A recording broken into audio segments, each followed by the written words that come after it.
Hi everybody, Dan Illman here with some exciting news. DRF Formulator, the gold standard in past performance information, is now free, exclusively on DRF Bets. Join DRF Bets with the promo code WINNING, get a $250 first deposit match bonus, a $10 free bet, and free Formulator already uploaded to your account. Access Formulator's premium features, including sortable trainer stats, race replays, personalized trip notes, and lots more. Free Formulator, exclusively on DRF Bets. Hi everybody, Dan Illman, Mike Beer, the DRF race of the day for Thursday, April the 14th, race number 8 at Keeneland. Stakes class allowance for fillies and mares going 1 mile and a 16th on the turf. $140,000 is the purse. Let's take a look at this field. You can download free Formulator past performances for this race on the Race of the Day event page at DRF.com. Access them, handicap along with us, and with your DRF Bets account, you get free Formulator past performances for all the races, including this card at Keeneland, which you can bet, of course, with your DRF Bets account. 7 entered for turf. Misty Vale, the 8 is entered main track only. Not a lot of pace in this race, Mike, as we throw up the Timeform US pace projector. Advantage number 1, Princess Causeway. Yeah, it's hard, not to notice that when you go through these PPs the first time, Dan. It's sort of glaring how little speed there is in this race. And it feels like a huge advantage for Princess Causeway. I feel like we've seen this before, Dan. You go back to last October, Keeneland, mile and a 16th allowance race, lands in a spot where there's just no pace at all. She gets absolutely loose, and they don't get anywhere near her. Back in a similar situation here with Lasix back on. And isn't she completely dirtied up? Her last 2 races are sprinting over synthetic, and she's won sprinting on dirt. I don't think synthetic's going to be her best surface. The Swanee River, she had post 11. She really couldn't get close to the pace. The time before that in the Chaluki was just sort of a weird race where, yeah, she showed a lot of speed, but she was in the 8 path on the backstretch. This is what she wants to do. Middle distance on the lead on the turf, and she's not going to be the favorite, I don't think, in this race. Yeah, I don't think so either. I mean, this is a pretty tough field. I mean, there are some good horses in here, but she has a big advantage as far as dynamics go. It's really, we'll see how it all plays out then. It's not that hard to make a convincing case for her.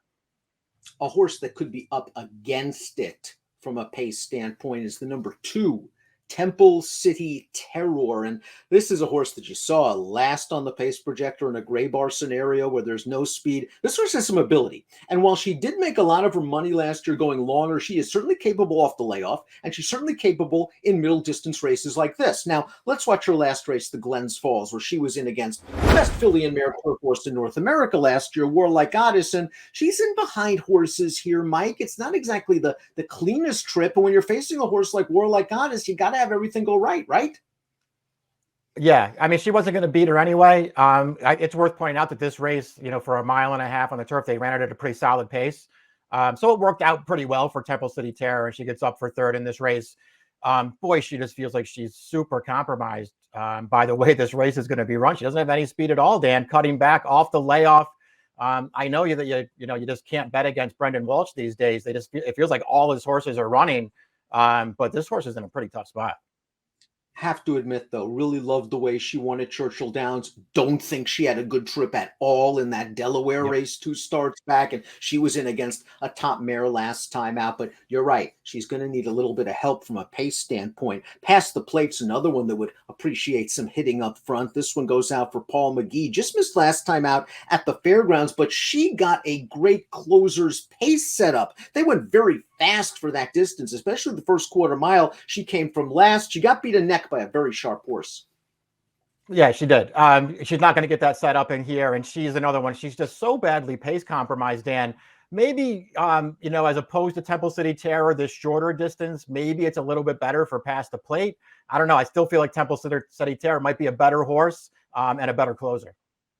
Horse that nipped her last time out, of course, came back to win a stake at the fairgrounds with an 89 buyer. Core Values is up next. This horse making her first start off about a 3.5-month layoff. She did some good things on the turf. She beat the boys at Ellis Park in the Dueling Grounds Derby preview. After that, kind of went off form a little bit, although if you look at it, she caught 2 yielding turf courses. I don't think she cared for that, and I don't care about the dirt race last time out. I think she's okay, but she's another closer. Yeah, I would look at her the same way. I actually really liked her last year when they finally switched to the turf. She won 3 races in a row. I thought she ran well in all of those races. Shorter distances are no problem for her. It's all about, whether she's ready first time off the layoff here and whether she can keep herself in range. She was able to do that a couple of times last year when the paces weren't fast. If they go slow here, maybe she keeps it in range and runs a big race. Up next is the 5, Norma Jean B. And don't be fooled just by looking at her last race and seeing Turf Paradise and thinking that's where she is based. No, she's not. She's based in Southern California, where she has gotten better, it seems, with each and every start for a trainer that sent out some very live horses over the last year and a half. Let's watch Norma Jean B earn her first stakes victory. This is the race at Turf Paradise. And yes, she did get a good pace to run at, but boy, did she finish it off very nicely. Yeah, she was just way better than these horses. They just rated her, stayed on the outside to make sure that she was clear. And she just runs right over this leader at the end of this race. A really easy win for her. They concentrated more on dirt early in her career, Dan, since they've switched her to Vlad Surin. 6 starts on the grass, 4 wins, 2 seconds, and she ran really well in both of the races that she didn't win.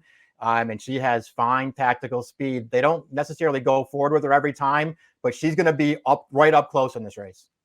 That was the point I was going to make. Timeform US has her right off the early lead, and she's chased fast paces in many of her races in Southern California over those hard turf courses, so she can sit just the right trip. Curly Ruth can as well. She's got good tactical speed, and she kind of sat the trip last time, didn't she, in the Blushing KD? And I was kind of disappointed that she didn't fire harder in the stretch, but she has run very well at Keeneland in the past, and maybe that last race was just a sign, the last 2 races were just a sign she needed a break.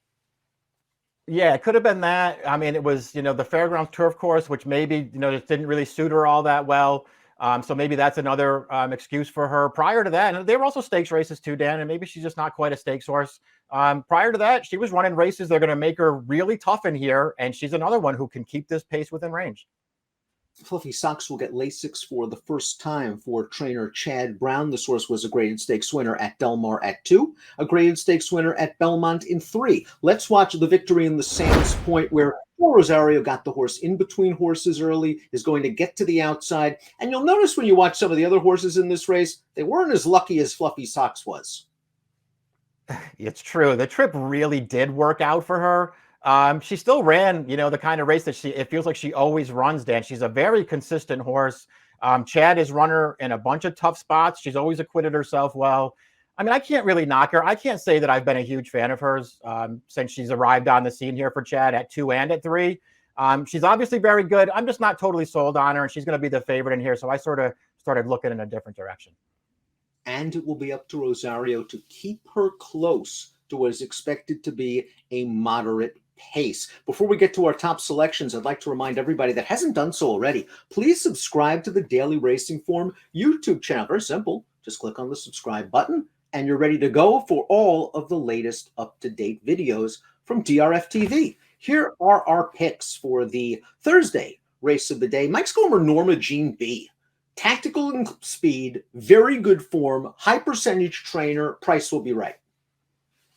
All the reasons why I took her, Dan. I didn't feel like she was going to take a ton of money in here. And I just feel like there's a good trip coming for this horse.